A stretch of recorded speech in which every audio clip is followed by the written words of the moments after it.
Hi, this is Joseph Williams, son of John Williams, and you are watching the Nerf Herder Council. What is up, everybody? Welcome to another episode of the Nerf Herder Council. I am your host, JT.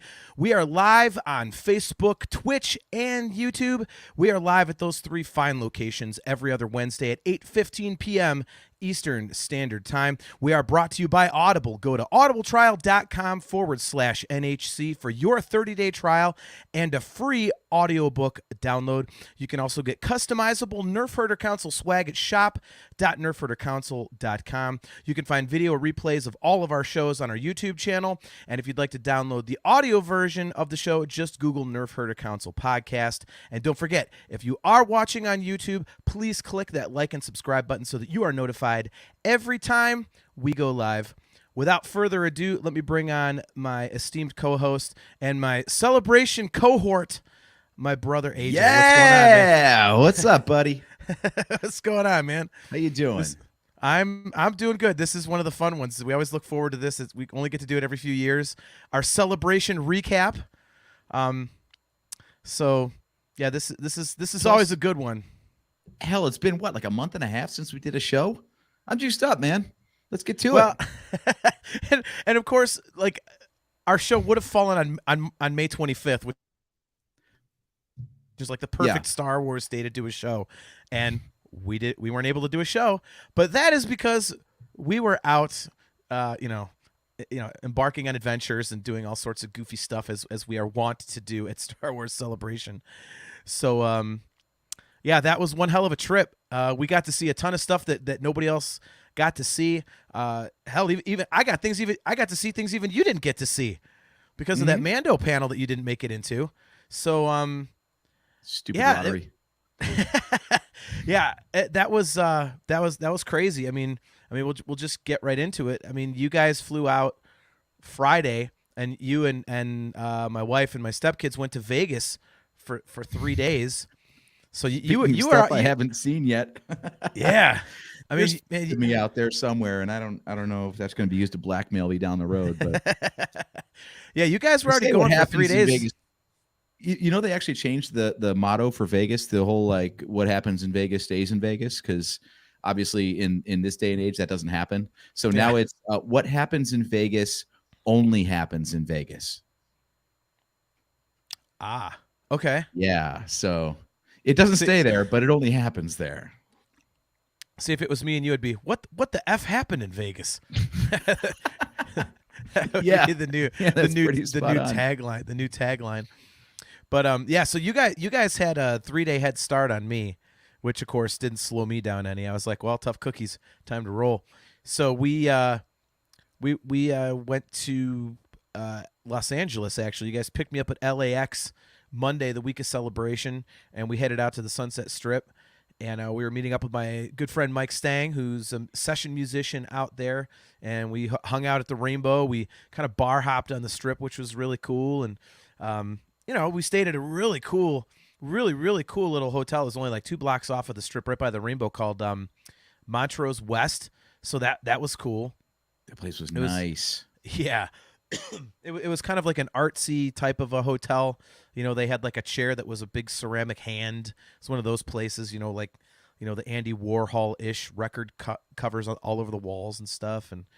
But it was nice. You picked that one specifically because of its history, right?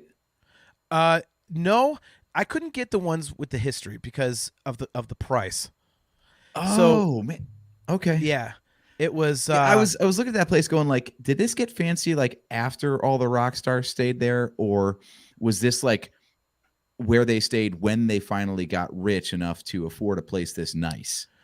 No, so because it had a lot of signs about basically don't trash the room, and I was like, oh, that must have happened before.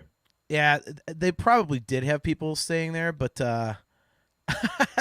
look at Kale, all the way from Australia. Says, good morning from Coinda Primary School in Bunbury, Western Australia. He's watching from work.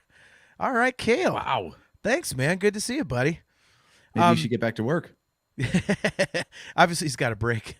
So, but yeah, no. The two main places on the Strip would be the Riot House, which is now a corporate. It's just a Hyatt, so that one was kind of out. Also, it was a lot more expensive than the place we stayed. And the one I really wanted to do was the Chateau Marmont.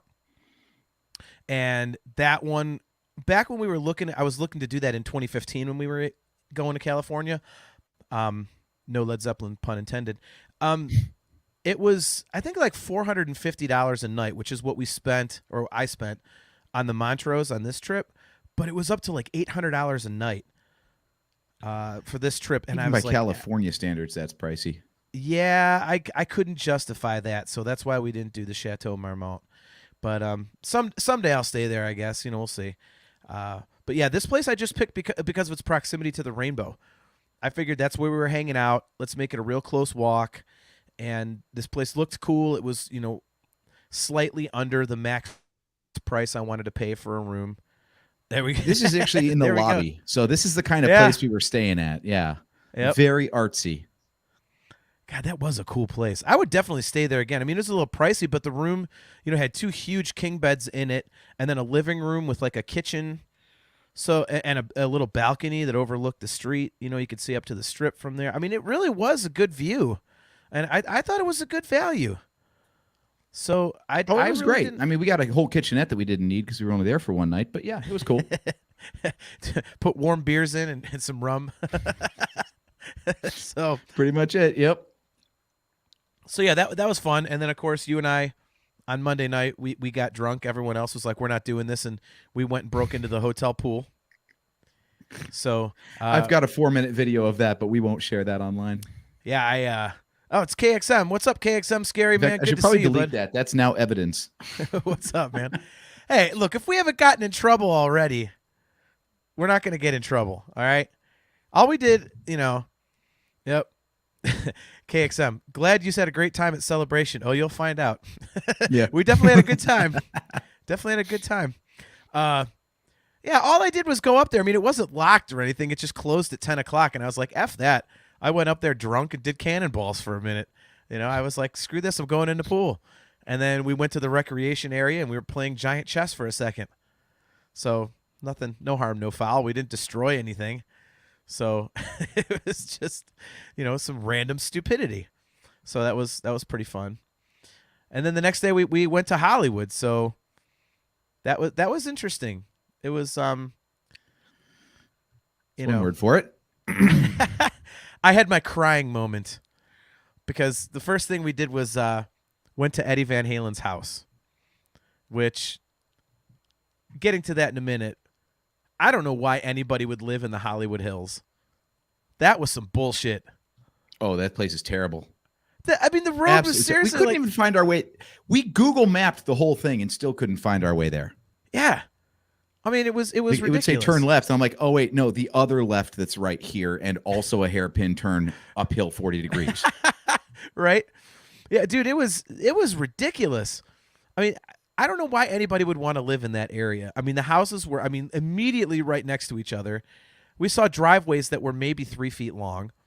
Mm-hmm. Everything is so packed tightly in. And then Eddie's house was on a private street off of that, where I think there was only like 3 houses or something. There was like one house, and you come around a bend, and Eddie's is at the corner, and then there's one to the left at the end. And yeah, I don't know what I expected there, like a Graceland kind of thing, where like these giant gates are waiting there with like a Van Halen logo, but it was just like this unassuming, rusty kind of gate. Like, okay, fine, every house there has gates on them, but yeah, underwhelming. I knew what it. Yeah, well, exactly. I mean, I knew what it looked like, so I knew exactly what I was looking for. So it's like, we passed it once, and then when we finally came back, I looked through the shrubs and the trees. I was like, oh, there's the house. I knew exactly what we were doing. So, and it was, you could laugh, but full disclosure, I was like full on sobbing driving down the hill, heading out to Hollywood and Grauman's Chinese Theater and stuff. But it was like, the music recorded there literally changed the course of my life. It was, it was almost like, when some people, make a trip to Mecca or something. I hate to make it that serious because, that religious experience is much more obviously, I would say, important. But it's like that, the importance of it to me in my life was like, my wife and stepkids are in the car. I wouldn't know them if it wasn't for getting into music. And Eddie Van Halen got me into music because of the music that he wrote right there. So it was pretty heavy, but you know. And that trip that morning got us so many bingos on our John Drake bingo cards. So I appreciate that. That's what you should have brought up on the screen is the John Drake bingo. That was ridiculous. That was like an all-week game. Explain that one real quick. Okay, so we had some time to kill on the drive between Las Vegas and LAX. So with 4 hours of nothing but Mojave Desert between us and JT's flight, we decided that wouldn't it be funny if we went ahead and made a game out of like all the John Drake mannerisms? And we were like, so what can we do with this? And I Googled up bingo card generator, and I was like, oh, it's right here, no problem. And we came up with literally, I shit you not, guys, 40 plus things to put on these cards. So not only did we all like have the clues, but we all had different clues. Like there was a surplus of things to put on the card aside from just the 25 squares to fill. And we had stuff like John gets emotional. Okay, well, he cried at Eddie Van Halen's house. Road rage. That happened a lot. Emotional outburst, I think, was one too, or outsized emotional outburst. So like you went from like cool to like murderous rage out of nowhere over the slightest thing during the drive. Tons of quotes, of course. Yeah. Movie quotes that wasn't Star Wars. Yep. Obvious quotes like, go fuck yourself. Yeah. So God damn it was one. Yeah. Or no, was that one, or was that the one that should have been one? Well, you actually gave me 2 spaces if I was still playing just by starting off the story because you mentioned your buddy Mike Stang. So that's a my buddy insert name here and then a name drop. So you got 2 of those right there. And then you were really nice to Steph and the kids, so you were overly effusive to your family. So there's another because that's one. a bad thing. Mouth breathing while using your phone. That's another one. Guilty. I'm guilty of that. That's true. Oh yeah. Whistling to yourself. I do that constantly. Air drumming or guitaring. Yeah. Do that constantly. This might become a drinking game for our show. Just fair warning. I don't do that on the show, although I almost dropped a goddamn it, so you almost got a square. So there's that. I've still got the list of clues we can modify. Anyway, yeah, so we were playing John Drake bingo, and John Drake was not happy with that. I didn't mind. John Drake was very fed up with the Hollywood Hills. On the way to Eddie's house and on the way from Eddie's house. Well, John Drake had no patience traffic left. in the roads in California. No. I mean, the roads are ridiculous. The traffic is ridiculous. And, I had done the Sunset Strip the day before. And like I said, so we went to Eddie Van Halen's house, and then we drove to Hollywood because, the kids wanted to see the Hollywood sign, so we did that. And then we went and saw Grauman's Chinese Theater. So if you've got that picture, you can pull that up since that is Star Wars related. But yeah, let me scroll. So here. the kids wanted to do like the touristy thing, which is cool. I really wanted to do Madame Tussauds, but because we parked in their parking garage, but we just didn't have the time. I didn't even know it was there. Yeah, that was news to me. I did. Man, and it seemed like it was Marvel themed. I think right now, so I was like doubly pissed because I was like, damn it. I really want to see this stuff. So yeah, we got to see R2 and 3PO and Darth Vader's actual prints in the cement outside of Grauman's Chinese Theater. That was pretty cool. Yep. I took pictures of like Mel Brooks. AJ and I were looking for Hedy Lamarr so we could quote Blazing Saddles, and I couldn't find it. As soon as you mentioned that, I really wanted to find that just to do the quote. Oh my God, that would have been great, but I didn't see it, and I didn't find a guy to ask. So we did the touristy stuff, and then it was off to Anaheim, and all hell broke loose immediately. Yes. Why don't you kick that one off? So things in Anaheim are extremely expensive. Like you've probably heard that it's expensive, but we're not bullshitting. It's pricey. My wife only drinks basically like Mick Ultra or Miller Lite.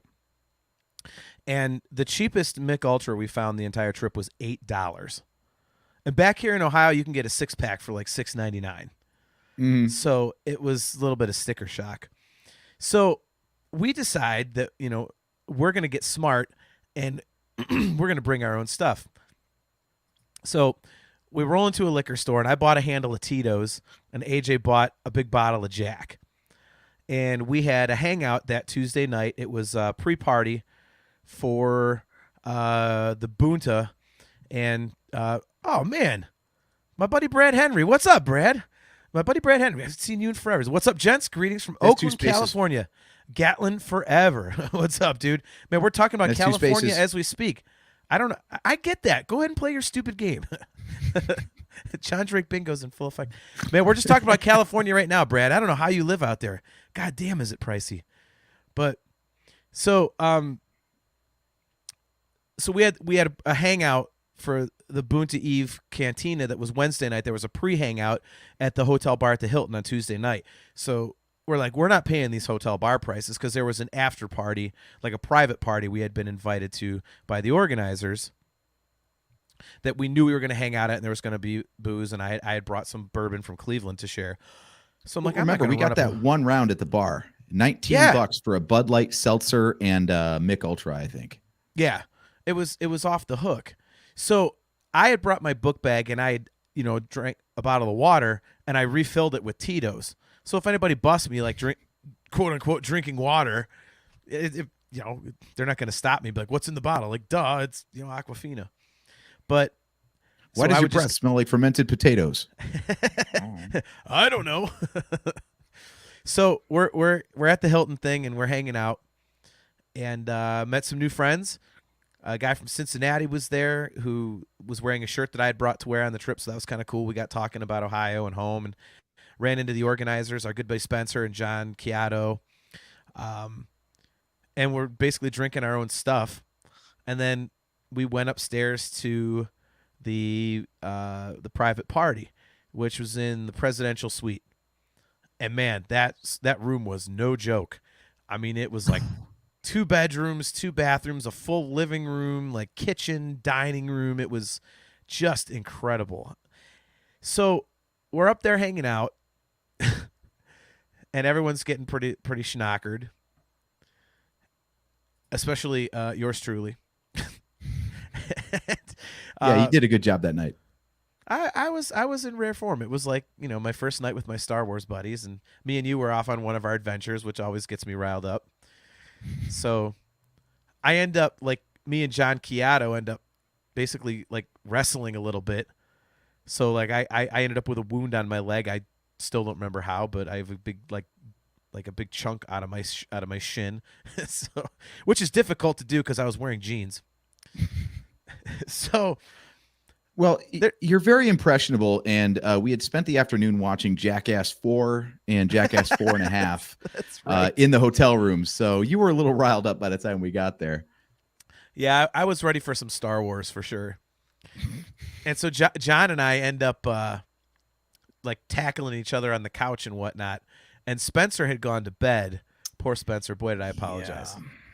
So Spencer was the main organizer of the Bunta Eve Cantina that was Wednesday night. And he had to be up at 4 a.m. Thursday. So he basically, when he got done with the Bunta at like midnight, he had to run back and grab like 3 hours sleep and then be up at 4 a.m. to head out to Italy for his brother's wedding. So he's trying to get as much sleep as he can.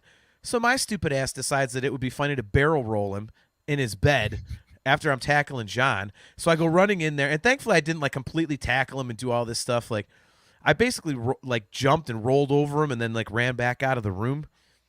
So it wasn't as bad as it could have been because I had that brief little moment of lucidity going, yeah, don't do anything too crazy. And I texted him the next day, and I was like, yeah, that was probably not cool. Sorry, dude. And I got like one of the worst text messages back you could possibly get. He says, "You should know better." I was like, ouch. It was like your parent, like disappointed parent. Yep. Yeah, exactly. So that, started things off with a bang. And then you've got the picture, so pull it up. You and I went wandering. And this is a tradition of ours, actually. Yeah. We've done this, how many celebrations in a row now? I mean, it always ends up as the thumbnail for whatever episode we do afterward. So yeah, I think I know we did it in Orlando and in Chicago. So I don't remember if we did it at the ones prior, but yeah, after that, we just started walking and looking at stuff and going, man, I can't believe we're in Celebration again. This is so cool. So yep, there we are on top of the fountain with with the convention center behind us, and we took our usual picture. Well, of course, the best part is I was showing this to you right before we got on air, and what was your comment about this photo? I don't remember this being taken. There he is. There he is, John Chiato. My wrestling What's partner, up, brother? My wrestling partner from Tuesday night. Oh my gosh, that was fun. So that was Tuesday, and then Wednesday, what the hell did we do during the day? Because I know at night was the Bunta. Mm-hmm. So I don't even if it didn't involve Star Wars, I don't remember. Wait, didn't you guys go somewhere? Sorry, Didn't I know what happened? You guys went somewhere, and I was down at the hotel pool. You guys might have stayed in the room because I think you guys went and hung out and did something on your own, and then I came back. I'm like, well, now I want to go swimming or something or other. And there's the Vandalorian. What's up, brother? Our buddy Sean Hines. We hooked up with him out there. Yep. So him and his beautiful wife Lisa. It was awesome to meet her. Mm-hmm. Yeah. So I know what happened to me Wednesday afternoon.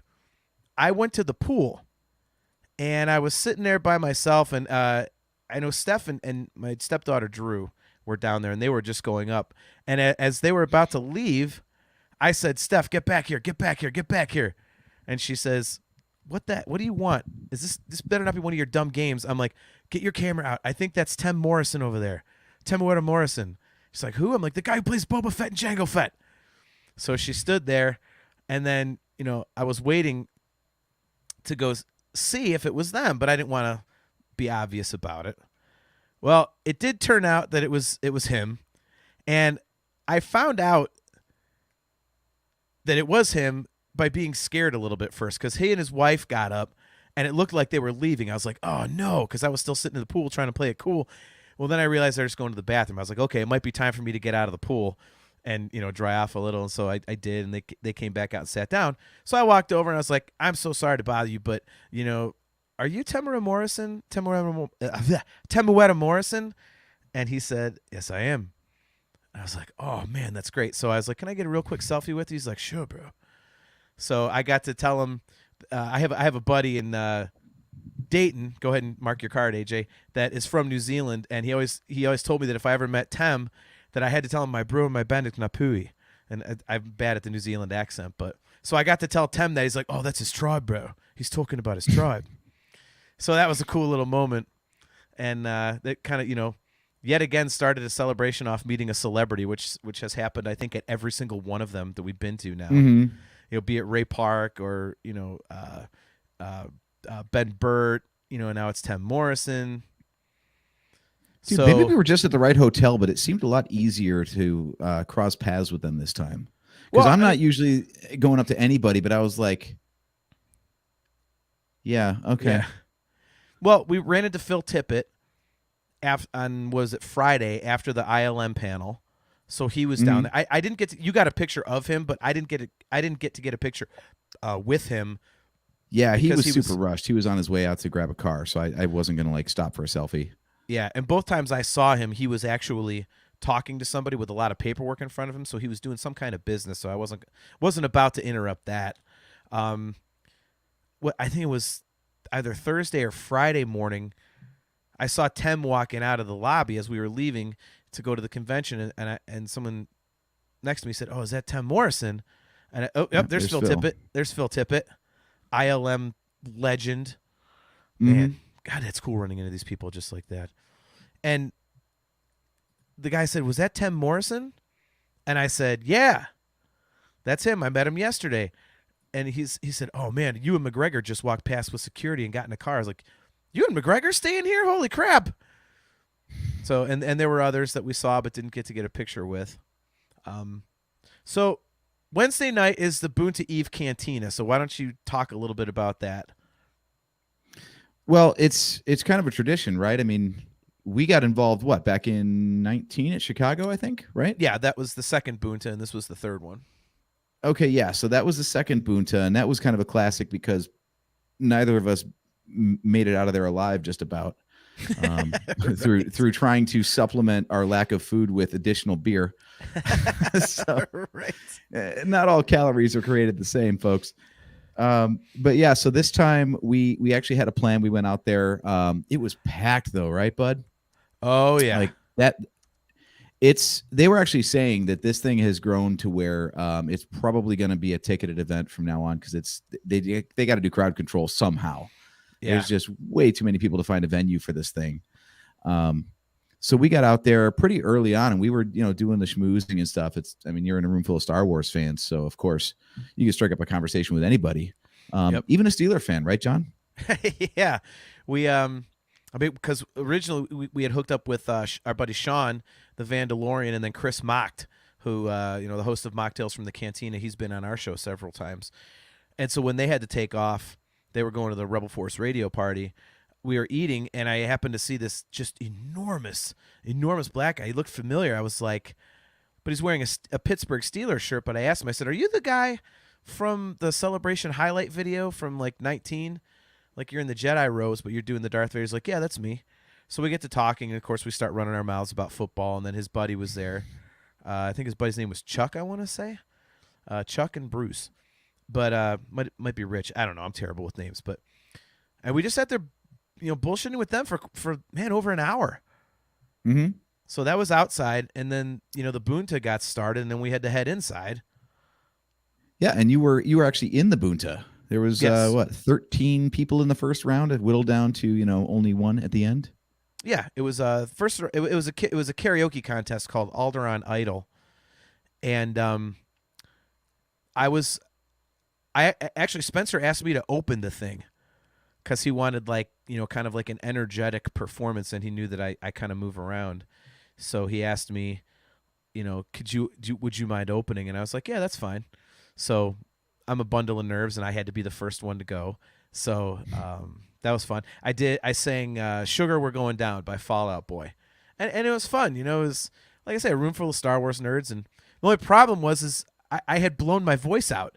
Like I had sang the Saturday prior, and then I was sitting there like talking so much leading up to that Boonta that my voice was pretty well hit.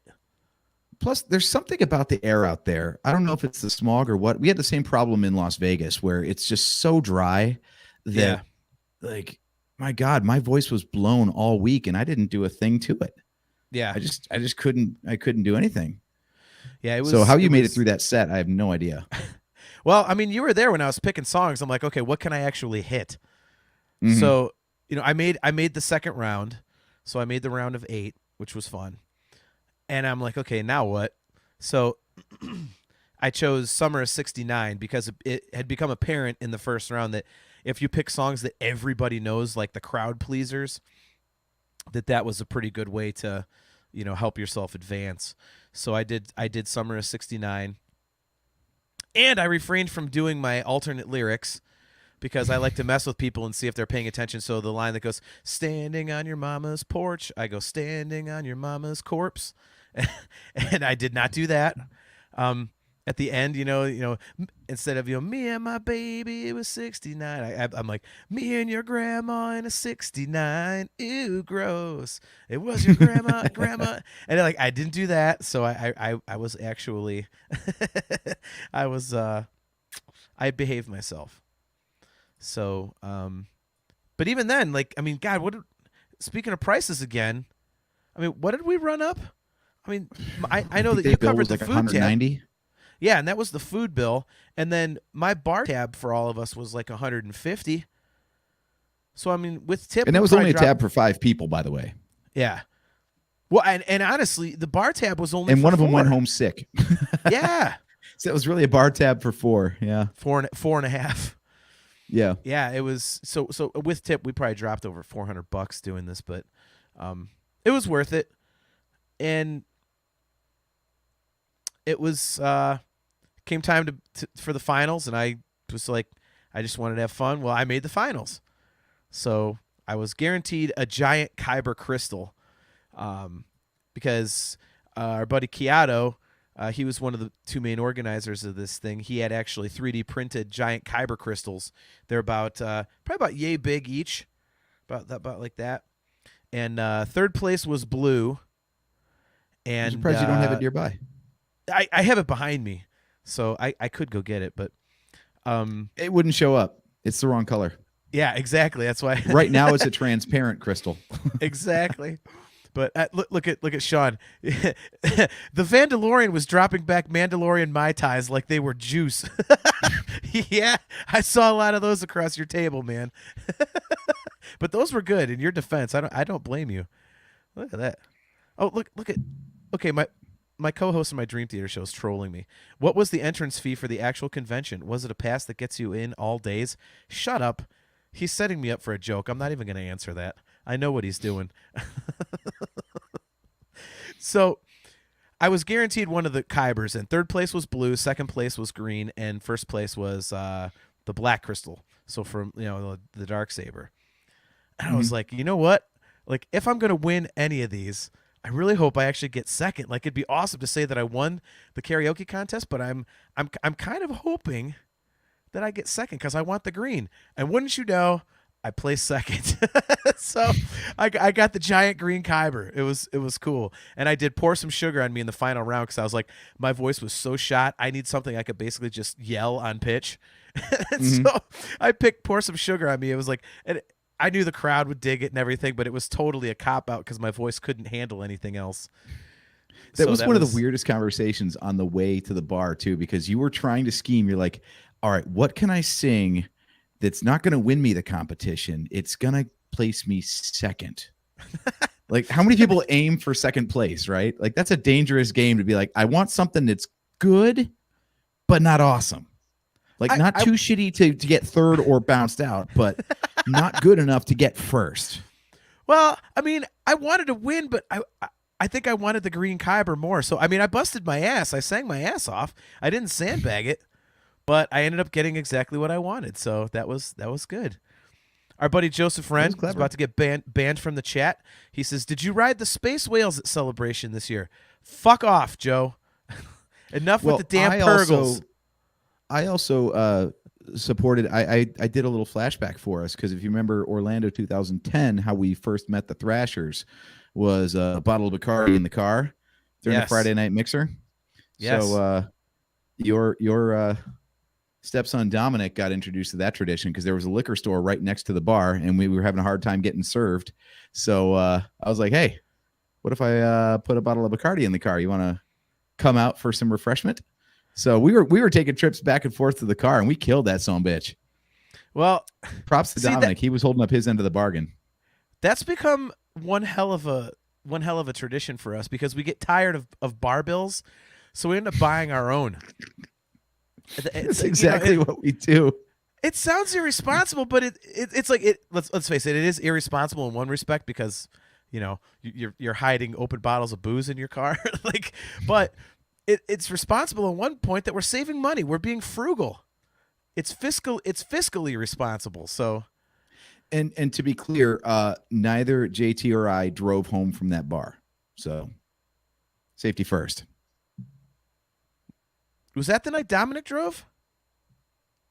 Well, thanks for outing us. I was trying to sound responsible, but yeah. Oh, the kid I was feeding rum to drove us home. Yeah. Well, that was his fault. I told him not to, and he just kept going. I was like, dude, get out of the driver's seat. You're not doing that. If anybody's taking a chance, it's me. And he wouldn't do it. So that was irresponsible. But I'm like, what are you going to do? So well, the Uber was the plan. It just didn't work out that way. But, oh well. Well, we couldn't get one.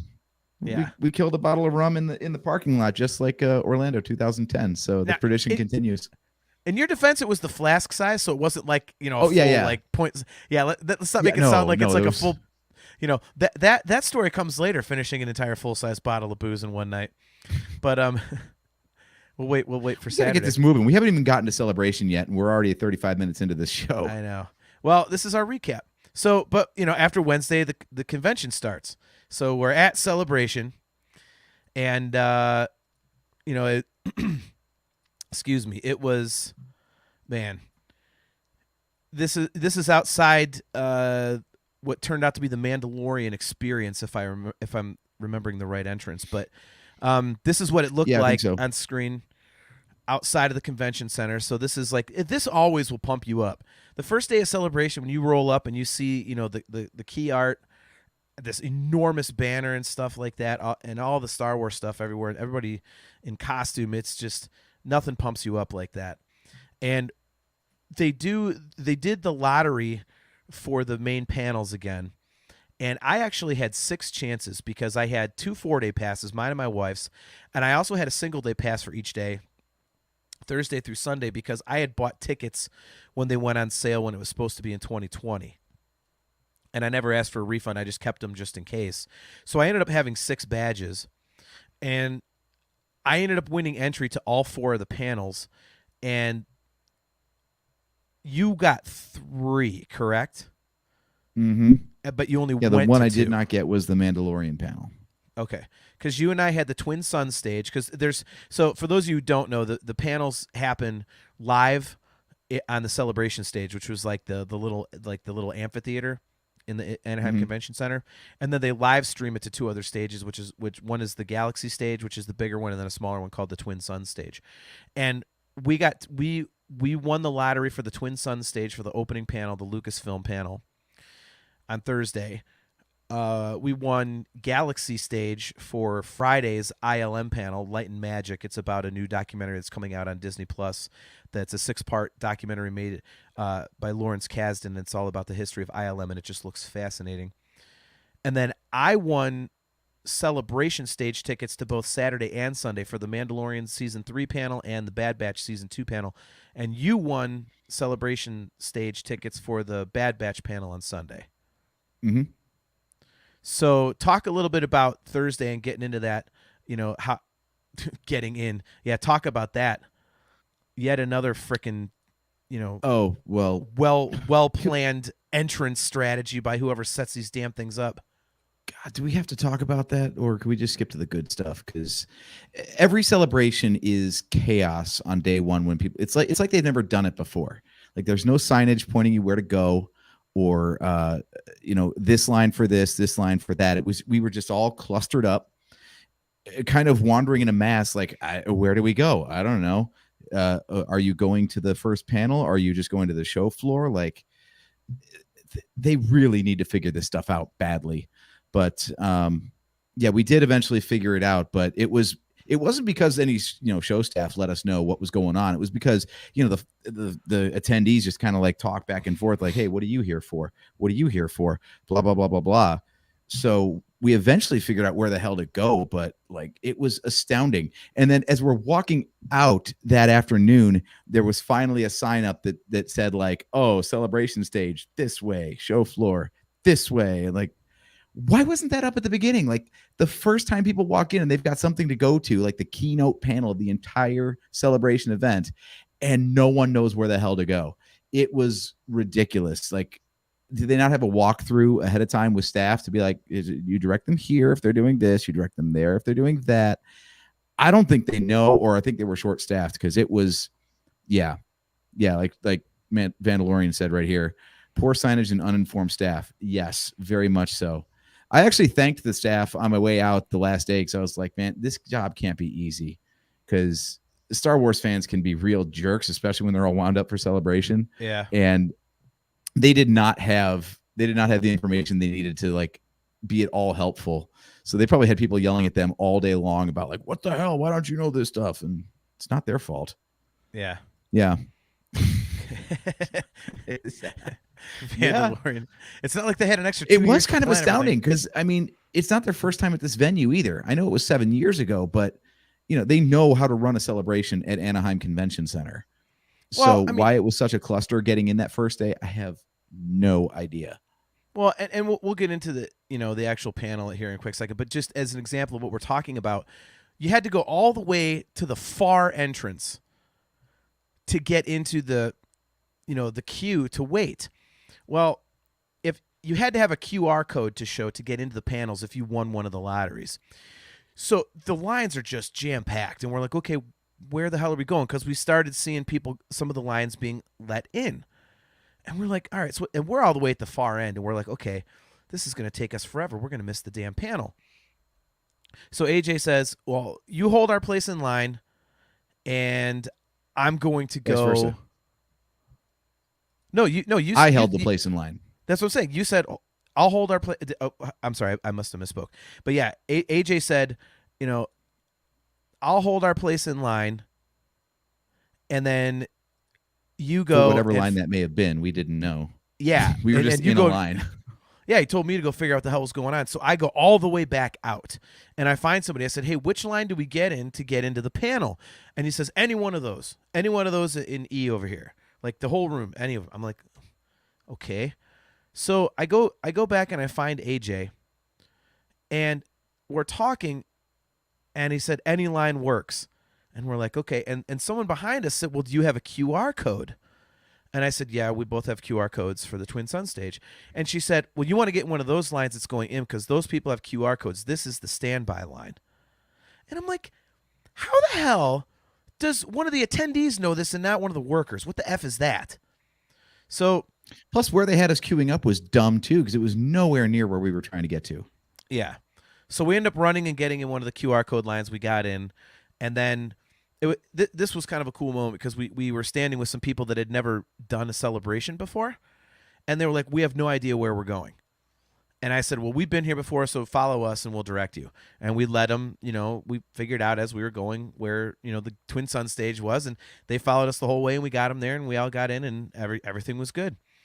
So that was really cool. Made new friends standing online. Yep. And it was, one of them was this guy, Sully, who actually placed third in the Bunta.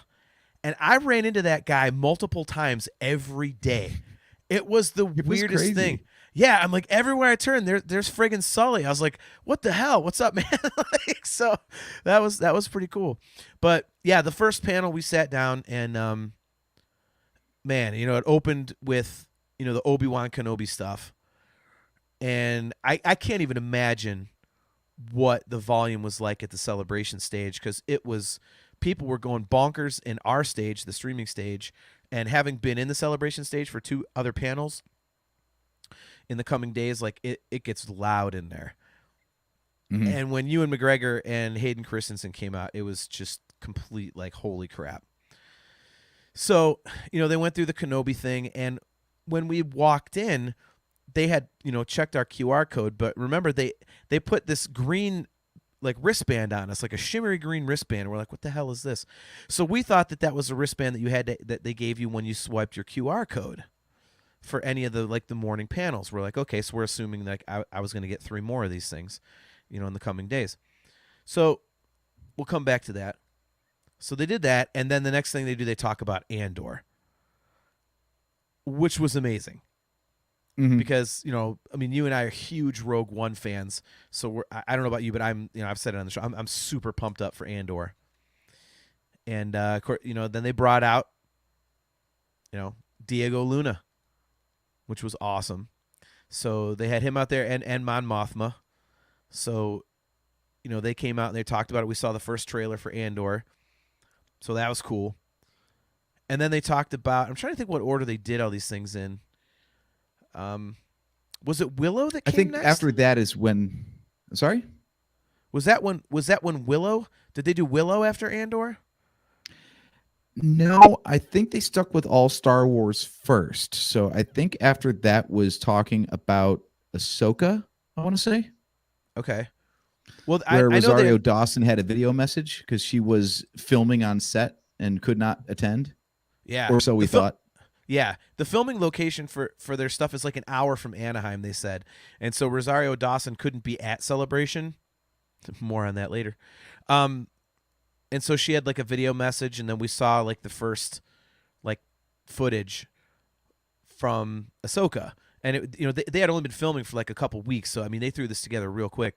But it's quite obvious that you gotta be up on your Rebels in order to in order to get with the get with the Ahsoka stuff.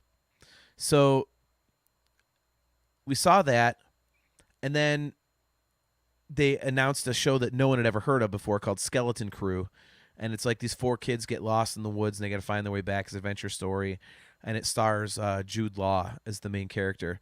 And the guy was very clear. He said, the show stars kids, but it's not a show for kids. This is not a kids show. So it's like, okay, so they did that. And Watch, then, it's basically Stranger Things in a galaxy far, far away. yeah, exactly. That's what I was thinking too. So at that point, we've seen all this cool stuff, and then they announced the Willow show, and we see the trailer for Willow. And then Kathleen Kennedy comes back out, and she starts talking about how that was our first hint, by the way, because notice they labeled that one as the Lucasfilm panel. Yeah. Not the, Star Wars or here's all of our new shows panel. It was just the Lucasfilm panel. I'm like, well, it's very non-specific to Star Wars, isn't it? Yeah. Mm.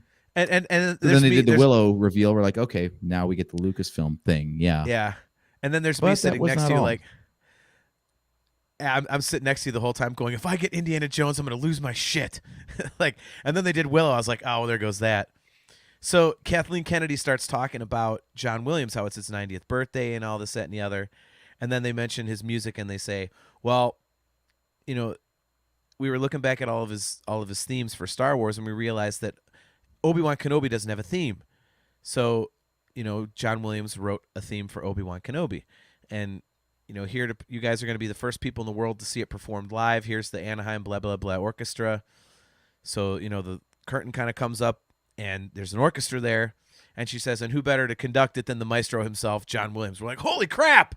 Mm-hmm. So John Williams comes out, and he conducts, the orchestra. And I'm like, okay, so this is going to be the coup de grace of the panel. Cool. And he turns around after that, and he says, well, I'd like to play another piece of music for you. It's not Star Wars, but I think you'll know it. And they go dun dun dun dun dun dun dun dun dun dun, and I grabbed it, like I was like, oh my god! Ah! And then they have this. They showed a picture, like the first promo shot of Indy from Indy 5 on the screen. The lights come up and Harrison Ford is standing there. And I was like, holy shit! Oh my god, it was so cool. So they announced the release date for Indy 5, and Harrison Ford talked for a little bit. The release date's going to be June 30th of 23. They didn't release the title, though, which is kind of weird. So yeah, we got a little overhyped in the room, if you remember, because as soon as rumors started swirling, between Sully and us, we were like, wait a minute. Indy 5 could be a thing. Maybe we're going to get a trailer for Indy 5. And like, that was a bit of an overreach, but sounded like a good idea at the time. Yeah. So Vandalorian, he says, this 49-year-old ass man was blubbering mess of tears and joy. Mm-hmm. Dude, I had tears of excitement running down my face, man. I'm not even gonna lie. Joseph Wren, Discuss Metal Joe, says, wait, new Willow? Yeah, man, look it up. The trailer's out there. It's a episodic series on Disney Plus. Looks pretty cool. It's August or September. Yeah, it's not too far off, actually. So that was the Lucasfilm panel, and then from there we kind of just meandered around and kind of did our thing, and all hell broke loose Thursday night. That was I think that was when we really corrupted my stepson. Every night. Well, my stepson decided that he was going to drink that night, so he ended up just going and going and going and going, and yep. Man, we were, yeah, God, that was one of the mornings we were up till like 3 or 4, and he, we had the damn Bacardi again, and we were at the hotel bar. Like, man, how many places did we go? It gets so blurry. As usual, I can't tell you because I don't remember. I was there for all of it, but I don't remember. I know we met up with some There's only friends. so many nights in a row you can drink for hours before they all just start blurring together, and you just assume you had a good time. Yeah. So, that was. We were. I believe that was the night we were trying to decide if we should take him to a strip club because he doesn't really give a shit about that stuff, and neither do I. We did try, yes, but we were like, forget it. Like let's just go drink. So we decided that was a stupid idea. And huzzah, drink we did. Yes, we did, and he was We're good at the drinking part. Ooh, he was digging into me all night long. I was like, all right, you little prick, you're gonna get it. I said, and also you're gonna pay for this too, because if you don't eat something and drink water and aspirin before you go to bed, you're gonna be feeling it. And sure enough, he was laid up all day Friday. He did not get out of bed. He's like, I'm not going anywhere. And he didn't drink the rest of the trip. yeah, he was done. That was it. He had done Vegas. He had done, Tuesday night, and then he did Thursday night. He's like, yeah, enough of this. So Friday rolls around, and we had Galaxy stage tickets for the Light and Magic ILM panel, and you did not My make stupid it. ass missed it. Yeah. Yeah. So you had kind of dragged a little bit of ass, and I was like, all right, we knew at that point how to get into the thing and how long it took. So I went over. I was like, rookie all right, mistake. I did not counter that into my timetable. yeah. That was oops. Yeah. And that panel was really cool because I didn't know what it was. I just thought it was something about ILM. Well, I didn't know that it was about a new series that they're going to have coming out on Disney Plus. It's again, like I said earlier, it's a 6-part series created by Lawrence Kasdan, and it's more than just hey, here's the history of ILM. It's much more personal. They showed footage from it, and they had all the main guys out there. Lawrence Kasdan was supposed to be there as like the main, the main guest of honor or whatever you want to call him on the panel, but he tested positive for COVID that morning, so he had to kind of do it via Zoom. And it was kind of funny because they had a moment where they went back to him and he was on mute and couldn't figure out how to unmute it, so it was like a total, one of those. But it looks really, really good. They had Dennis Murin and Phil Tippett and Joe Johnston up there, and a couple other people, Doug Chang, and man, it looks really good. I was bummed out that you missed that one because it was really, really interesting. So I love all the behind the scenes stuff too. So yeah. Yeah, and it is really, really, it's really, really cool, the stuff they were talking about, to the point where they had a woman, I don't remember her name, but she ended up being like George Lucas's assistant during the second half of the production of New Hope. And she was talking about how she went back in the back lot one day, and all the guys were in the hot tub, and they had a refrigerator on a crane and were just dropping it over and over again, making this ridiculous noise. And so, the executives were all pissed off because they thought that everybody was just screwing around. Well, Joe Johnston told her, and she didn't know this. He literally tells her this on the panels, first time she'd ever heard this, that they weren't just screwing around. They were like they were all recording sound. Like they were recording the refrigerator hitting to get like sound effects for the movie. So they were just in the hot tub while it was happening, but they were doing this stuff to try and get more sound for the movie. And she never knew. He basically broke it to her on that panel. So that was really cool. And so they were doing that, and it just looks like a really, really fascinating documentary because, again, it's not just a history. It goes into a more personal direction, I think, is basically how they described it, and kind of from what they showed.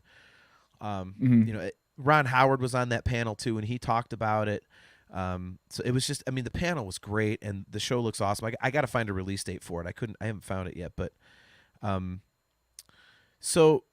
Oh, speaking of Ron Howard, he did drop a little thing, very little thing, but remember during the opening panel where there were chants of Solo 2. Oh yeah. And he actually responded to those. He said, "Guys, I'm not in charge of those decisions. I thank you for the support." But he basically he didn't say he didn't want to do it, or the fact that he acknowledged it at all, I thought was actually pretty brave. Yeah. Because he could have just let it go, but he decided to address the fans that were crying for it. So that's pretty cool. Right. Yeah. At least we know that if they would ever greenlight such a thing, he'd probably be down to come back and do it again. Yeah. By the way, we forgot to mention that they showed Mando 3 in the opening panel, but that's because we're going to get to that actual panel here in a minute. But yeah, they showed. Well, there was another panel on Friday though that I did make. Yes.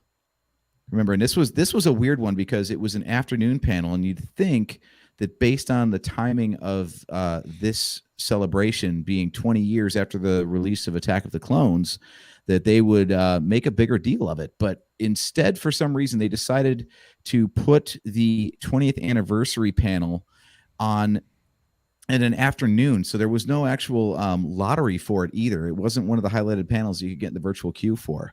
So we did get the celebration stage for it, though, which was cool because like I had been in there in 2015, but to actually see it again and see what all the hype was about.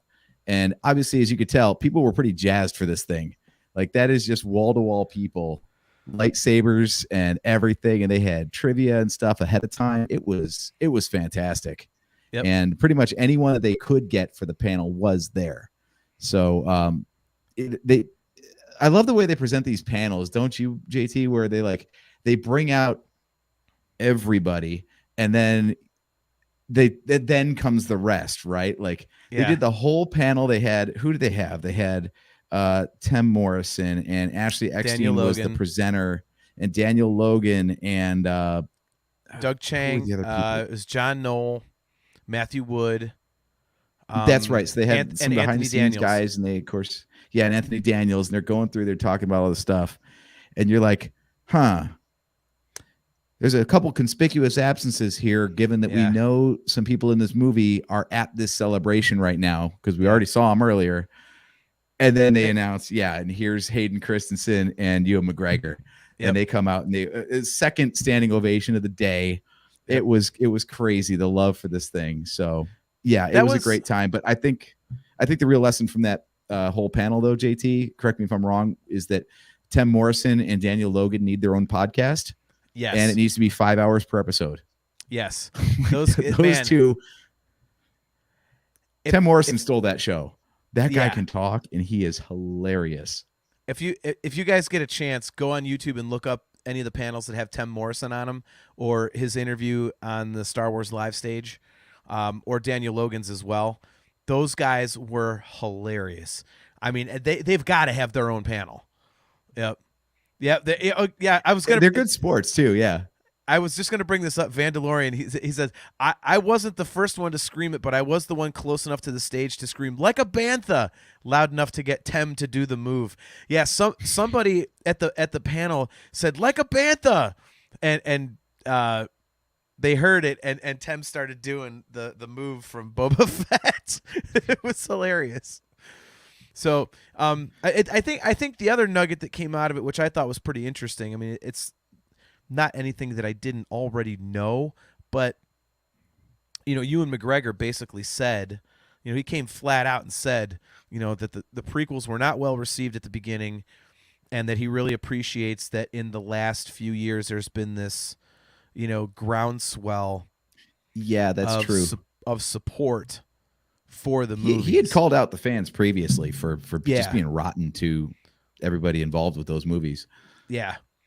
And so, but he specifically said that, in the last like 4 or 5 years that the actors have all noticed that there's this all of a sudden this like renaissance of, love for the prequels. And so that's one of the reasons why he came, to do Celebration. I mean, it also doesn't hurt. I heard that he got paid $500,000 to do it, so that that part helps. But it was $300 for an autograph or $300 for a picture with the guy. But this is his first Celebration, though, right? Yeah, yeah. I think it's his first convention ever. In fact, I think he said that he's never even done a convention, much less a Celebration. God, that moment when he walked out, you can see the videos, but I'm sure walking out on that stage for the first time in person is so there is no video that's going to prepare you for that reception. Yeah. Especially being one of the ones that had never shown up at a Celebration before. Well, and so many of the actors, when they came out, I mean, you heard them, they were like, the energy is crazy. Like Diego Luna couldn't stop smiling when he was talking about Andor at the opening panel. And, Tim Morrison, he just came out and was just doing all these crazy moves and stuff like that. It was like they just fed off the energy, and it was so cool. And but I mean, to your point, the 20th anniversary Clones panel was awesome. And man, every time like you saw anything Ewan McGregor and Hayden Christensen, the place just went absolutely apeshit.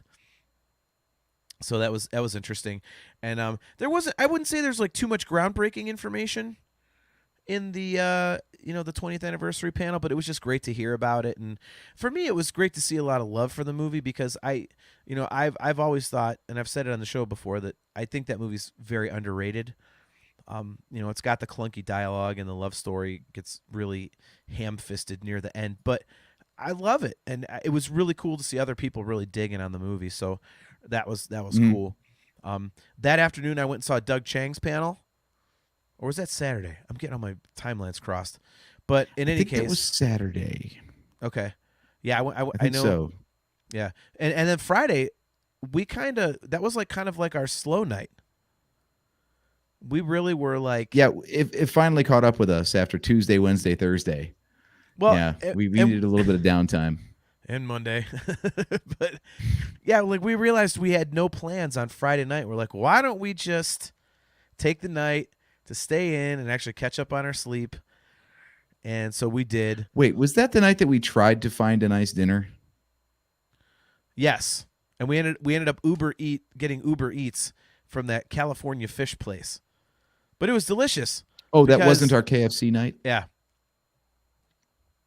Oh. Anyway, that's not a very fun story. We forgot to tell the story of the green wristband. So at the opening you said you were coming back to it. Yeah, and I forgot. There's so much. This should just be a 2-part episode. I swear to God. But yeah. But so we get this green wristband at the opening panel. We're like, okay. Well, at the very end, Ewan McGregor comes out, and this was on Thursday. So at midnight, Kenobi was going to hit the first 2 episodes.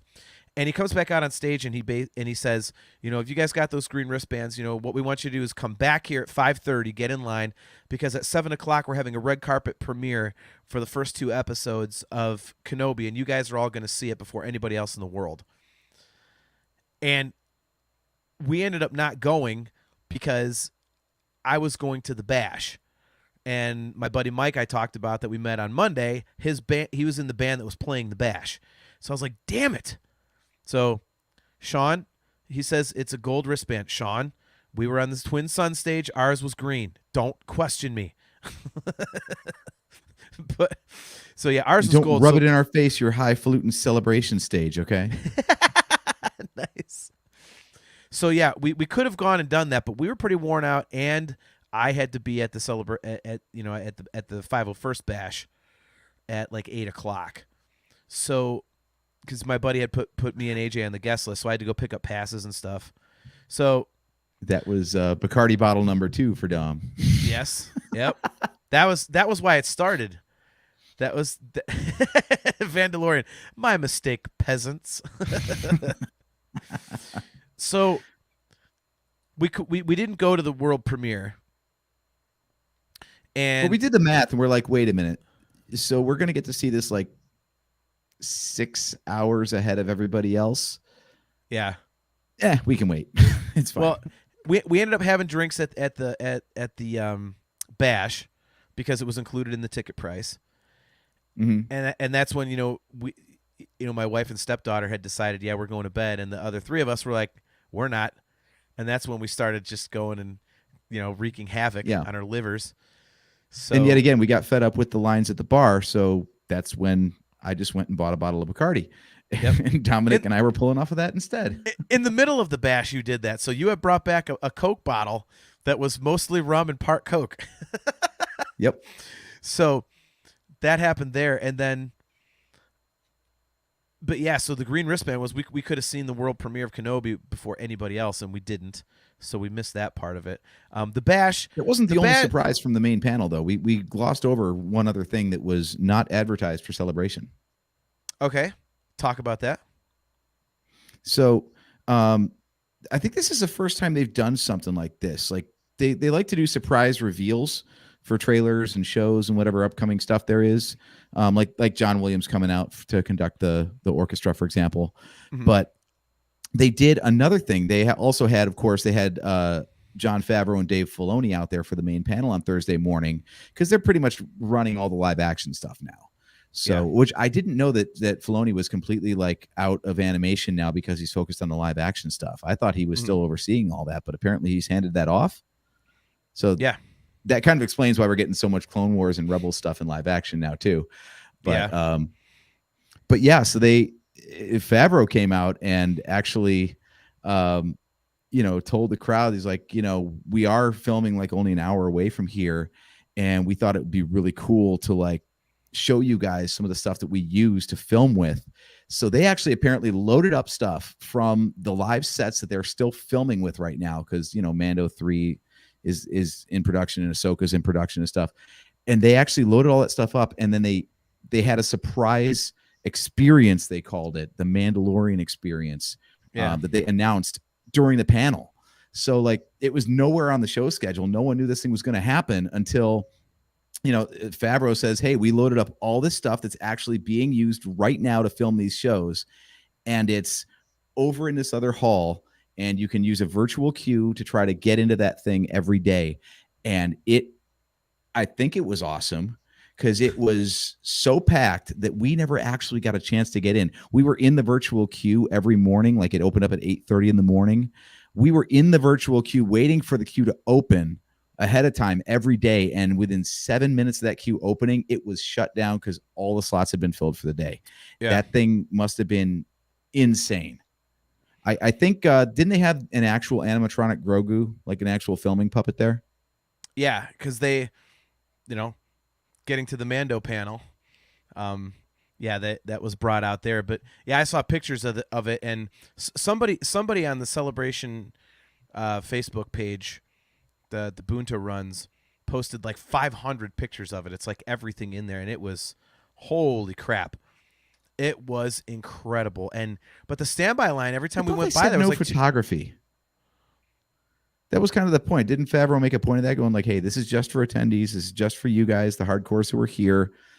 Don't put this online. I don't remember him saying that about the experience. I know it was for the trailer, because they showed. Okay, for the trailers, that makes sense. Yeah, they showed a trailer for Mando 3 during the opening panel. So, but yeah, I think because I saw a lot of pictures. Yeah, Vandalorian says no flash photography at the thing. So, do people still use a flash? That's weird. Anyway, that's what I was like, huh? Yeah, but Vandalorian, I saw the Kenobi premiere as a way to see it and get some sleep without having to stay up late to see it. Well, we stayed up late. We tried to watch it at like 4 a.m. out on our hotel balcony, and probably fell asleep about 10 minutes into the episode. So yeah, we were a little worn out, but. So back to the panel stuff. I had tickets. I had won the lottery for Celebration Stage for the Mando Season 3 panel on Saturday morning. So I went to that alone, and holy crap, they showed the trailer again, but it was actually extended. There was more footage than they showed at the opening panel on Thursday. So like Bo-Katan is all over it. There's a ton of Mandalorians in this thing. There's a room full of Babu Fricks. So, like, the Babu Frick race, there's a whole bunch of them. So that was cool. We saw the Dome City from Mandalore all blown out, like Din Djarin's flying in there. Basically says, like, I have to, the armorer tells him, you can't be forgiven because, the planet's destroyed. Like, they basically, Mandalore's all effed up. And there's a line there he says near then, he's like, well, I'm going back to Mandalore so that I can be forgiven. And it does show him flying in, and like the Dome City's all destroyed and everything. So, man, it was so intense. And it was just awesome. That was a big panel. There was like 13 people on this thing. And I got there and counted the chairs. I was like, what the hell?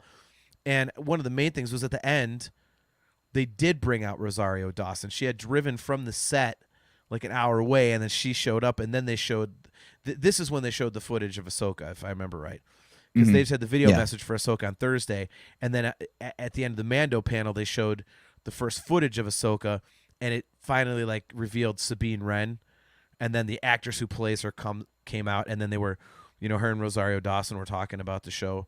So we found out that, Sabine's going to be in the show, obviously. So that's, it's going to be very Rebel-centric.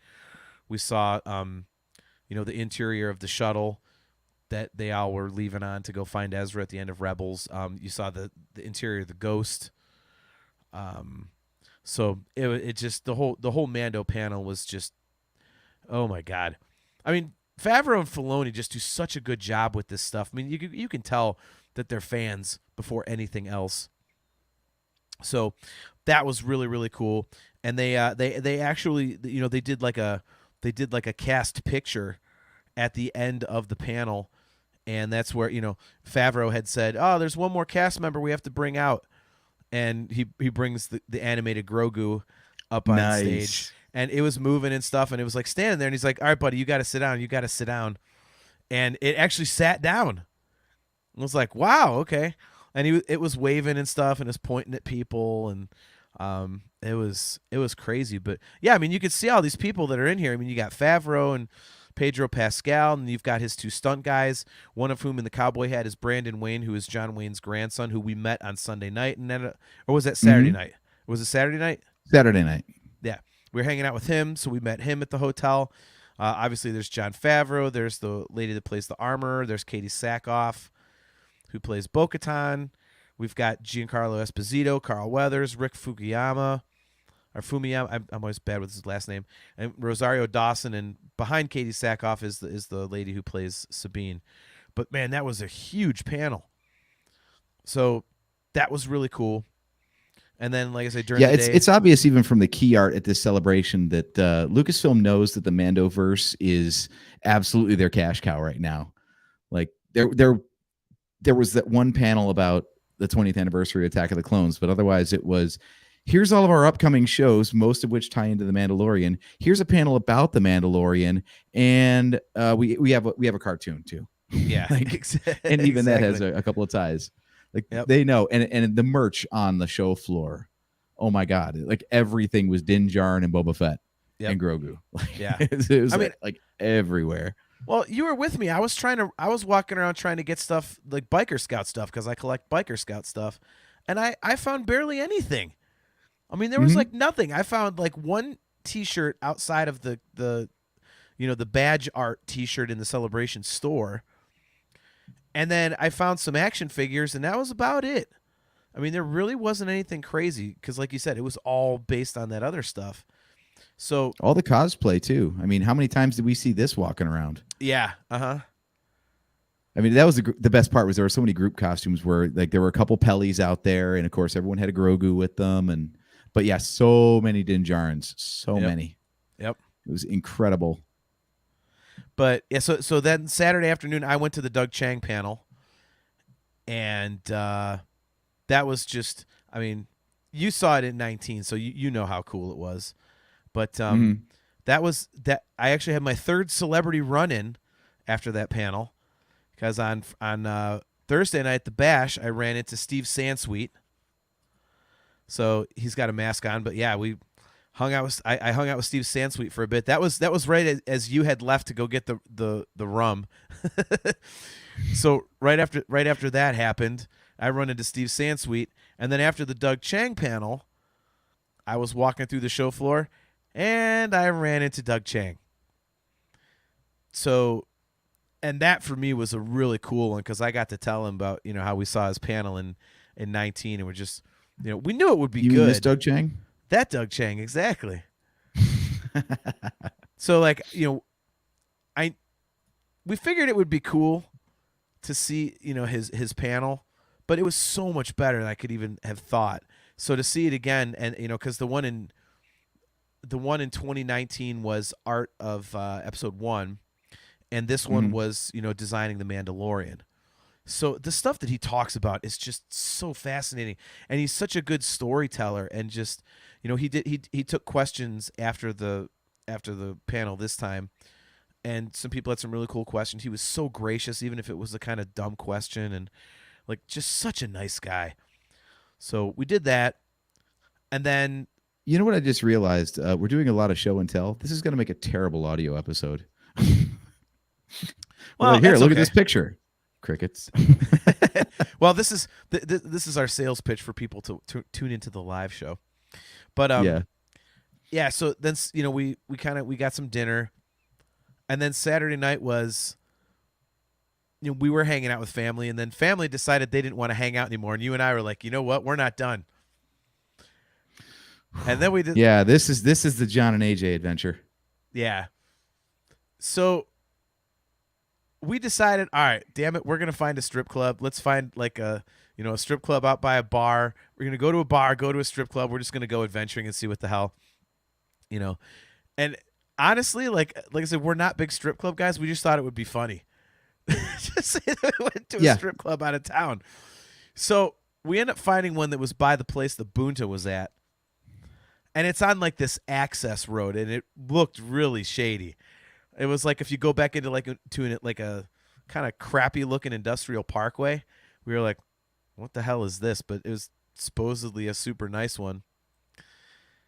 And we pull in, and the parking lot is 100% full. We're like, what the hell?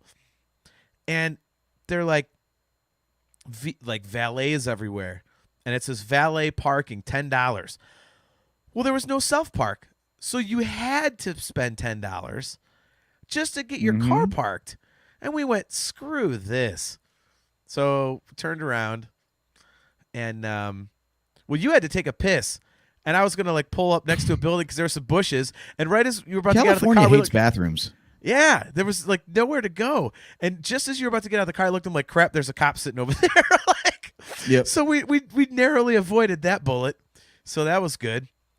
And then we're like, all right, let's go to this other one that's out there, and it was rated pretty poorly, which made it even more desirable for us. We're like, yeah, let's go to a shitty strip club.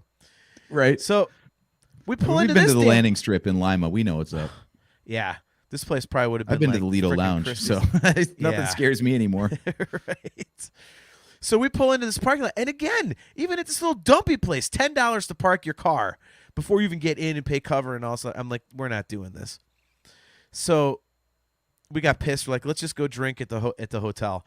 So we're gonna go sit down in the lobby, and you had decided I'm not paying for Well, bar it was 15 prices. minutes before bar close, and the beers were $9+, no matter what you ordered. I was like, so I Yeah. can spend like maybe $20 plus tip for 2 beers. Like that's not a night. That's barely a start. Yeah. I was like, but of all places, the CVS down the street, like Yeah. less than half a mile away, they had a liquor selection that puts most stores here in Ohio to shame. They had Buffalo they had- Trace. Buffalo Trace, yeah, great distillery in Kentucky that you can't even get Buffalo Trace at the distillery because it sells out too fast where they make it. Yep. Doesn't even get sold in Ohio, but it was all over Nevada and California. Yeah. So I went up there, and I never had Buffalo Trace. I'm like, it's $30. It's not expensive. And in fact, by California prices, that's stupid cheap. Well, that's what you So pay I for it here. just got a bottle of whiskey. Now that's That's bourbon. isn't it like It's not whiskey. $34 or something? No, it's $29.99. It was the exact price it was in Ohio. No Like, shit, when it you was find- $28.99. Yeah, so it's Well- even cheaper out there. Well, But and anyway, so I was like, okay, $20 for 2 beers at the bar, or $30 for a full bottle of bourbon that is apparently really good stuff that you can't get in Ohio. I know what my choice is. So I got a couple of Yeah. Coke Zeros, and I got a full bottle of Buffalo Trace, and then we camped out in the lobby. Well, full Seemed like a good disclosure- idea for a while. Well, I was kind of partied out at that point. So when you left, I had gone up to the bar and I got a double pour of Whistle Pig neat and 2 Mick Ultras, which turned out to be an absolutely brilliant decision, as we'll find out in a minute. And I was just sitting there like I was perfectly comfortable with that. And then you come rolling back with a full bottle. I was like, Jesus. And I specifically told you, I said, what do you think we're going to do with that? We're never going to finish this. It's like 10:45. We're not going to go through a whole bottle. Mm-hmm. So, and you kept telling me like, but my logic was it costs almost the same amount. So fuck it. I'll just throw out whatever we don't drink. right. So I'm sitting there, I'm sipping on mine. You're like, here, drink off the Buffalo Trace. I'm like, I got mine here. What are you doing? So, we were talking. We got into a really good conversation. And I started waking up a little bit, but I was still like, man. And then we started getting rolling with the conversation. I was like, okay, then I started really waking up. Well, then some friends we had met at the private party Tuesday night rolled over, and we were like, oh, hey, what's up? So they sat down, and then they happened to look over, and they saw Brandon Wayne. So we went running out there. We got our picture with him and stuff like that, and talked to him for a bit. And then you and I came Brandon back Wayne, in. by the way, for anyone who doesn't know, he's the guy that's usually in the Din Djarin costume on set for The Mandalorian. If you're not seeing Pedro Pascal's face, chances are it's not Pedro Pascal in the suit. Yeah.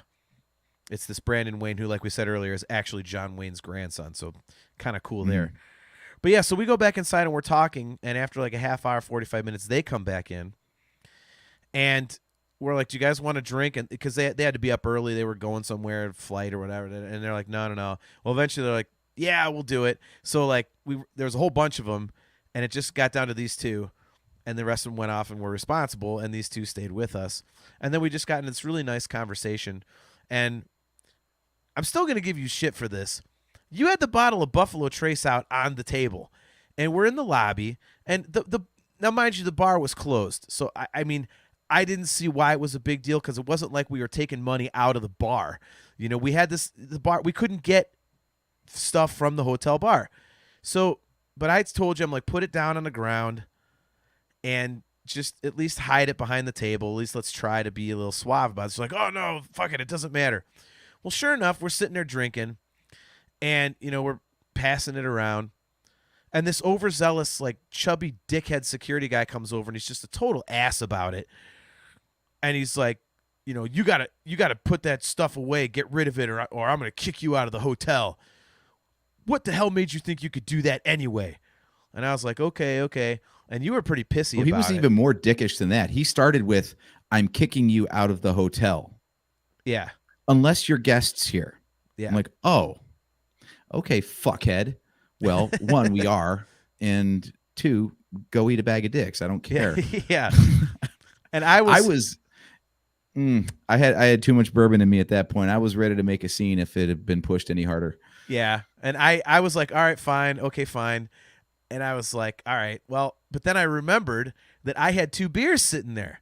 And I was like, shit, he had walked away, and I'm like, I got to let somebody know that I bought these beers at the hotel bar because I don't want him coming back thinking that I just smuggled these in, because if he sees them and tries to kick us out, actually, he needs to know, no, these are actually purchased from the hotel. So as I'm walking up to the front counter to let somebody know, so, you know, just to cover our asses, I start thinking, I was like, no, wait a minute. Mick Ultra bottles are brown. You can't really see through them except for the fact that you know there's liquid in them. Oh, it's even better. They were aluminum. No. These were the brown glass bottles. Oh, so there were a lot of beer bottles. Sorry. Yeah. So I got an idea. So I go back to, you know, where we were sitting, and I chugged down the beer. That I had like half of one left and a full other one, and I took the empty and I filled it with Buffalo Trace, and then that's how we kept hanging out. We were just passing around this beer bottle, so it looked like we were just drinking beer that we bought from the hotel bar. And then, of course, because we had 4 of us, and we just got to talking, we did kill an the Coke entire had bottle. long since run out. By the way, there was nothing to mix with the whiskey. We were straight sipping, and I was sipping off of Mick Ultra, and then we did cash an entire bottle of Buffalo Trace in one night, in like less than, I think, 6 hours, because I think we got out of there at like 3:45 or 4 in the morning or something, and we didn't start till about 10:30. So it was a long time. Yeah, we really packed it in. It saved that our night. asses though, because I was fine the next day. Yeah, it was. I was kind of, I had finally hit the drinking wall, pretty much. Like, I was like, okay, I've had my fun. You know, I'm good. You know, I think I'm gonna behave. So, you know, we went to bed, and then Sunday we went up and got up and we went to the Bad Batch panel, which was incredible.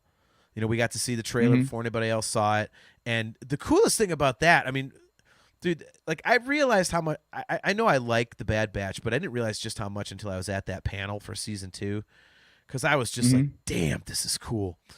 And the coolest thing that they did was they had 2 actors on stage. It was D. Bradley Baker and then the woman who voices Omega. And they were talking about voice acting, and D. Bradley Baker said he was basically talking in the different voices of the clones pretty much for half of the time he was talking at the panel, which is really cool. But he said that, you know, most people, when they do their voice recordings for shows when they do multiple voices in a scene, they'll do them individually. Like they'll do a take and then stop and then go and do the other voice and stop. And he said he doesn't do that. He just goes straight on through, just character to character. So he'll talk like Wrecker and then he'll talk like Hunter and like just in a row. Like he doesn't stop. He just goes in and out of voices. And so they had one of the guys on the panel do the director reading the notes of a scene. They did a live scene with Omega and the Bad Batch, and they showed how he does it. And it was, I've never seen anything like that in my life. I hope there's footage of that online somewhere, because it was like the guy's up there and you're going through a whole scene, but it's only one guy doing every single clone. But it's like you're just watching the scene on TV. Like there's no breaks. I'm like, this is amazing. And you and I are both didn't like, stumble over the holy line or shit. anything. Yeah. So that was really, really cool. And again, we saw the trailer. We got a really cool kind of like artistic kind of poster for that. So I'm going to have that framed. It's like an 11 by 17 piece of art that everybody at the panel got, which is really cool. I want mine. Don't forget about that. No, I got it. You've got right mine. So well, you know what? We can make a trade. That was another cluster. That was another cluster, was how to pick up your posters, because all these panels had collectible posters, and then they sent you over to another place to get them rather than handing them out as you were like filing out of the panel. Section and E. that alone was, it was all the way over where we first got in on day one. Yeah. And even that, there was like no clear like cue or direction to it. It was just a bunch of people milling about and then shuffling forward when the person in front of them moved. That was it. Yeah. And nobody really had a clue if we were in the right line or not. We're just like, I hope I get something at the end of this. I don't know. Yeah. It's like a bread line in Russia. Yeah, pretty much. So yeah, we did that, and it was that was great. And then it was kind of, we kind of wandered around for a little bit of the rest of the day, and I purposely didn't watch the closing ceremony because it just makes me sad. But I did see, they did announce that the next celebration is actually, supposedly they're going to do them every year now. And next year's is going to be in London in April. So I was like, sweet, because I can't do this in the U.S. again next year. It's just I spend too much money. And I'm buying a house next year. I just can't justify this. So it'll be in London next year. Sunday night, we went to Unsung Brewery, which is about 10 minutes from the convention center. And we hung out with the Vandalorian and our buddy Chris Mocked. He was doing a live episode of his show, Mocktails from the Cantina. So he had asked me with no voice. That dude soldiered through. We had seen him on Friday, and his voice was blown. Yeah, I kind of assumed that he was not going to be able to talk very well, if at all, on Sunday, because the way he was talking on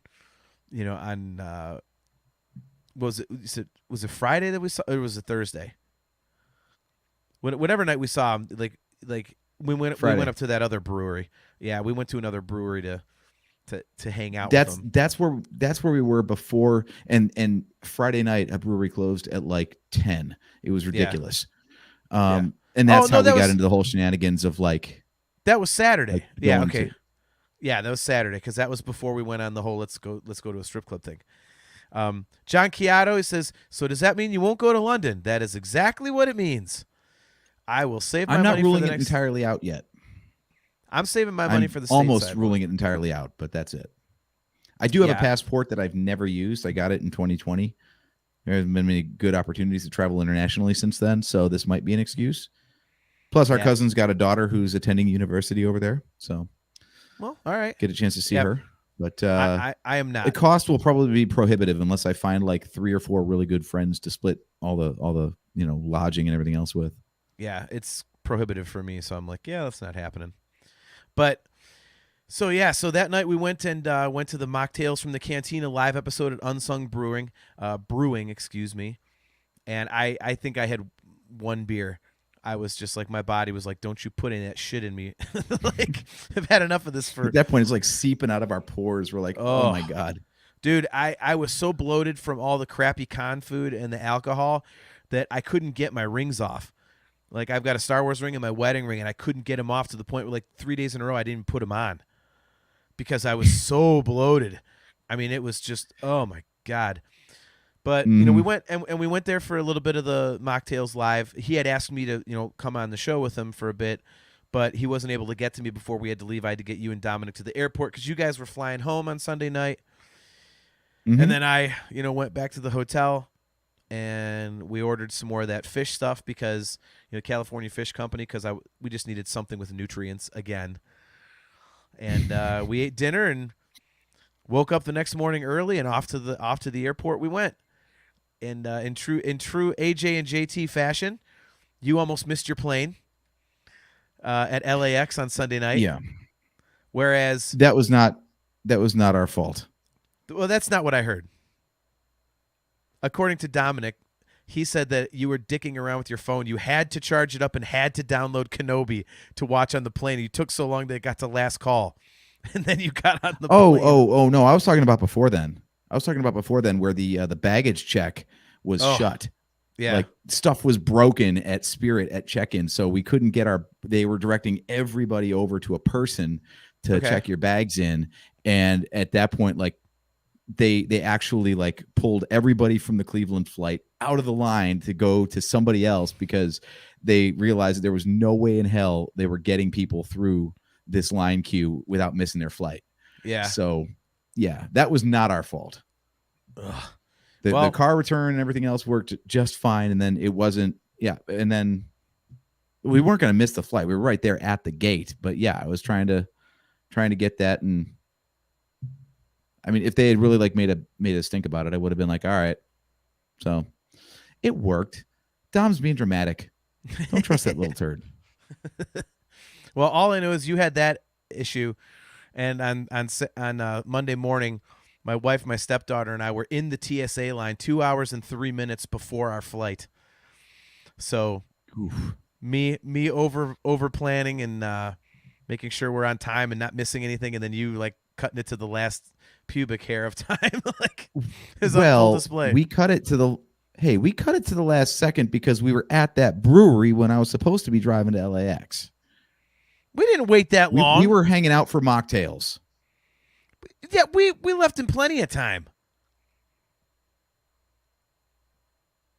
Dude, we were reverse engineering the timetable, and you knew that we were a good 30 minutes behind it. You were reverse engineering the timetable. We had set a time when you had to leave, and then Chris still hadn't gotten me up, so you were like, well, we can stay this much longer. I was like, okay, are you sure? You're like, yeah, we'll be fine. So don't blame me. You're the one that was making up the time schedule. Revisionist history now that we're live. I get it. Okay. Bullshit, man. Don't be throwing me under the bus. That's exactly what happened. You can finish the show by yourself. I have a plane to catch. You're an ass. So while he's off the show, look at this. He thinks he's being funny, but I'm going to remove him. Look at that. Now he can't come back. So, yeah, after that, after mocktails, we just kind of, AJ went to LAX, and then I went home to the, the hotel in any case, and finally got some sleep. I ended up, and then the flight home was the easiest flight home ever. We flew from Anaheim to Denver and then Denver to Cleveland, and I literally both flights, like as soon as I got on the plane, I put in headphones and put in a movie, and I was asleep before we even took off. And then I woke up as we were hitting the ground both times. So I basically slept through the whole entire trip home. Time change, time zones, everything. So, look at this. AJ's commenting. What do you want back on now? There. You happy you're back on the show now? So, but yeah, AJ had already been home, and I got home on Monday, and admittedly, like, the celebration sadness did sink in, and so I had purposely bought a couple beverages to have on Monday night to, kind of celebrate celebration. So I had a little bit of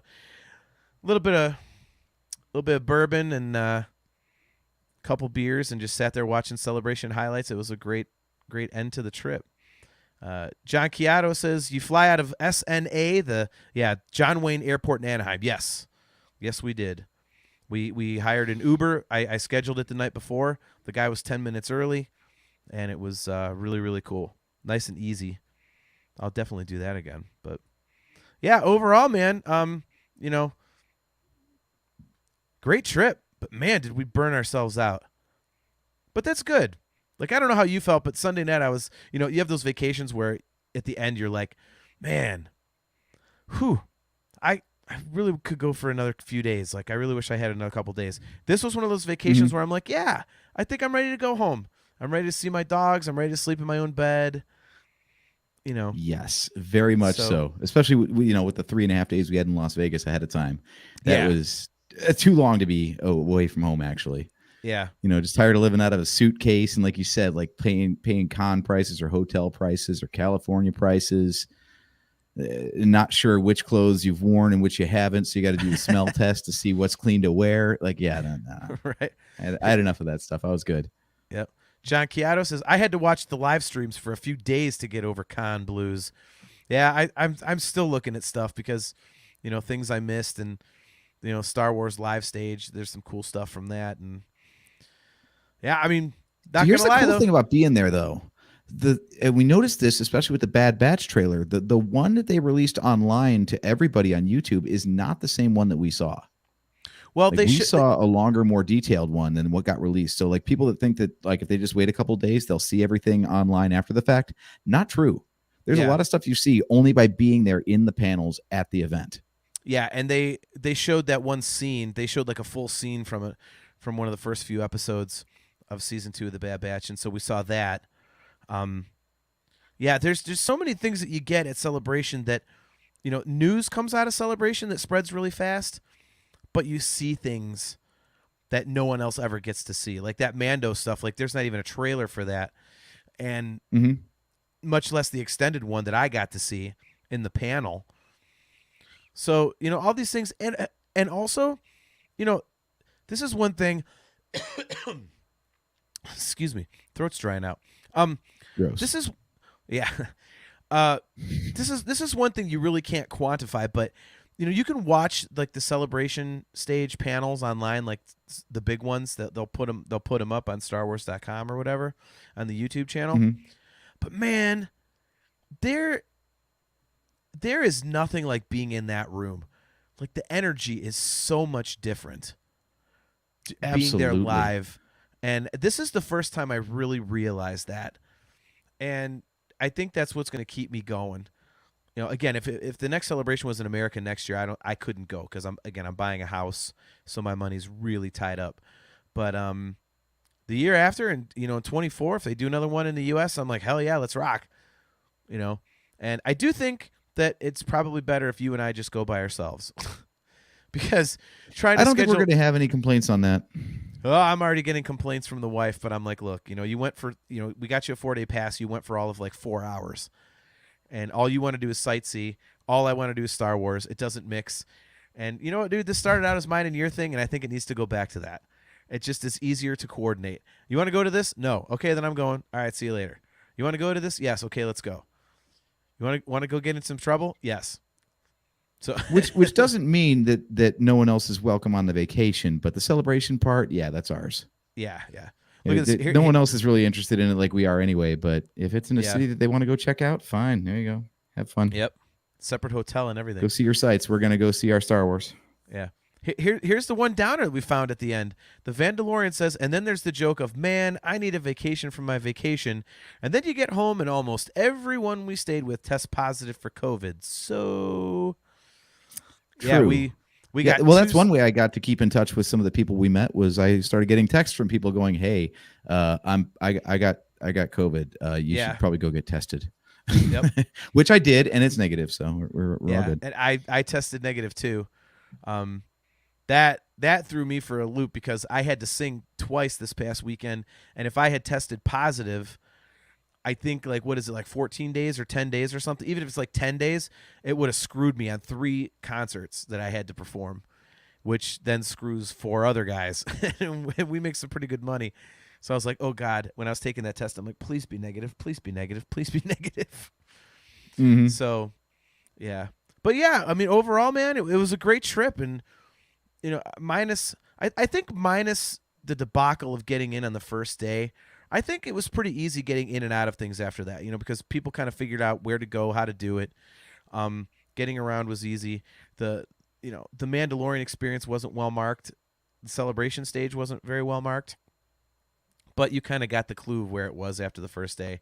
That's kind of how Celebration works. Like the first day, Thursday, you're kind of finding your footing, getting the lay of the land, and then by Friday you pretty much know where you're going, and you're just motoring around. You pretty much know where everything's at. So, so well, cool, man. Obviously we'll be back here in 2 weeks. It will be June 23rd. No, June 24th. Excuse me, June 24th, and it'll be Wednesday, June 24th. No, it's no 22nd. God, my math is all over the place. Yeah, it's the 22nd. Just trust me. Yeah. Okay. Yeah. Moron. Good There's Lord. a TV show running right now that we haven't talked about, isn't there? Yeah, and the final episode hits on June 22nd. So I think that next episode, I believe, will be that'll be our Kenobi episode, man. Real quick, since we've been going a lot longer than we usually do, quick impression. I did not watch today's episode, by the way, so I have not seen episode 4 yet. Loving it. Absolutely loving it. Anybody talking shit about it, you're wrong. All that stuff with Moses, what's Ingram? Is that her name? Moses Ingram? Yeah. How I didn't read anything. I just heard about it, and it's all stupid. We won't even give it airtime. Yeah, people just being racist dickheads and saying, the acting's screw you. It's perfectly fine. Up your ass if you don't like it. I'm sorry. Like, everybody's entitled to your opinion, but that's just bullshit. No, they are upholding a proud Star Wars fan tradition, which is to shit on the new thing and then a couple years later reverse course. Yeah. So, whatever. I think it's amazing. I cannot wait. I mean, as soon as we get off the stream here, I'm gonna watch episode 4 before I go to bed. I absolutely think it's brilliant. I love it. What do you think? Agreed. Totally agreed. I'll give my detailed review in 2 weeks, but yeah, I'm loving every episode, and for me, the standout so far is I think Leia.